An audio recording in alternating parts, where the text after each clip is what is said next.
Imagine being happily married, or so you think, only to find out that your spouse is plotting your murder. That's exactly the nightmare that Aaron Goodwin from Ghost Adventures found himself in and is living through right now. His wife, Victoria Goodwin, has been arrested for allegedly trying to hire a hitman to have him killed.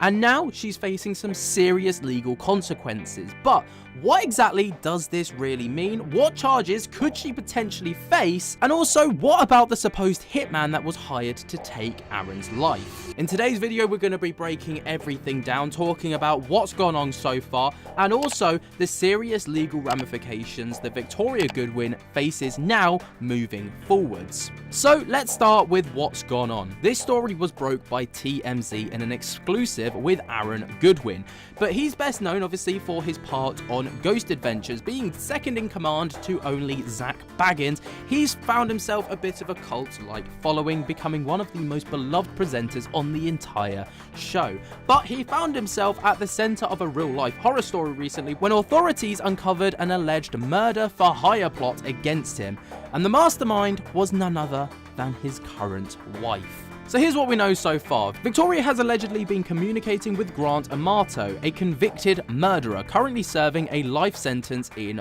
Florida. Through a series of messages, she supposedly provided details about Aaron's filming locations, schedules, and even offered money to have him killed. Reports suggest that the amount offered was $11,515, and that was set aside for the plan with an initial upfront payment of $2,500.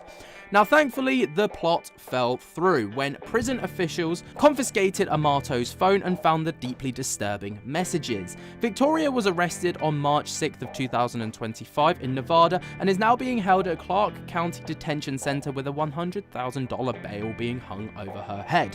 But now the question is, what happens next? So right now, Victoria Goodwin is facing two major charges. Number one, a solicitation to commit murder, and number two, a conspiracy to commit murder, both equally as horrendous as the other.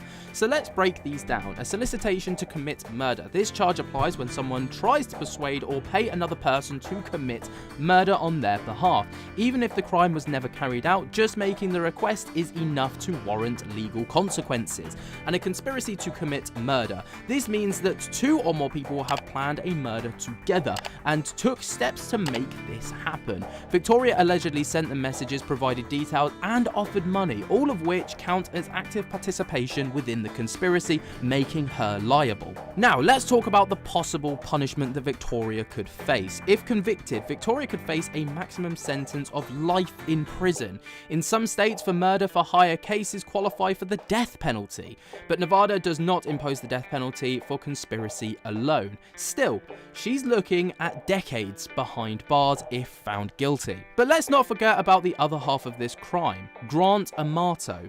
The convicted murderer Victoria allegedly conspired with. Even though Amato is already serving life in prison, this isn't just going to be swept under the rug. Since he was actively participating in the conversation about arranging a murder, he could be charged with conspiracy as well. And while he may already have a life sentence, these new charges could mean additional time added to his current sentence, stricter prison conditions, and also limited parole opportunities if they existed at all. Essentially, even from behind bars, Amato could be facing even more significant legal trouble. So you're probably wondering what's going to happen next in court. Well, Victoria Goodwin's next court appearance is scheduled for March 25th of 2025, and this will determine whether the case goes to trial, if a plea deal is reached, or if she continues to fight the charges. Here's what could happen in a court of law.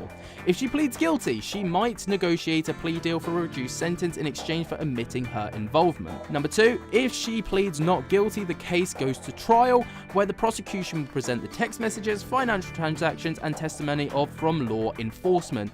And number three, if convicted by a jury, she could receive a sentence of up to 20 years to life in prison. Now, this case is already highly publicized, and prosecutors may push for the maximum sentence to make an example out of her. Meanwhile, Aaron Goodwin is left processing this betrayal while preparing to testify against his own wife. What a position to be in. But could Victoria avoid prison full stop? Now, there is a chance that Victoria Goodwin avoids prison completely. It is possible, but I must say highly unlikely. Her defense team might argue she never actually went through with the crime. She was coerced or manipulated by Amato, and the messages were misinterpreted. I'm not sure. If you see the messages, I'm not sure how that could be misinterpreted. But in a murder for hire case, the law doesn't wait for the act to be committed. The intent alone is enough to charge. Given the mountain of evidence, it's going to be an uphill battle for her defense team, and considering she is stating that the money was only sent so Amato could get some brand new phones, which is probably the worst alibi I've ever heard, it looks like she's not going to win this case, and she's probably going to be facing 20 to life in prison. But what do you guys think? Should Victoria face the full sentence of the law and get life in prison, or do you think that she might get let off easy? Let me know your thoughts and opinions on this entire situation down in the comments below. While you're down there, jump to get the hell out of that like button, subscribe if you are new, and tickle my little bell, and until next time, I'll speak to you later. Peace.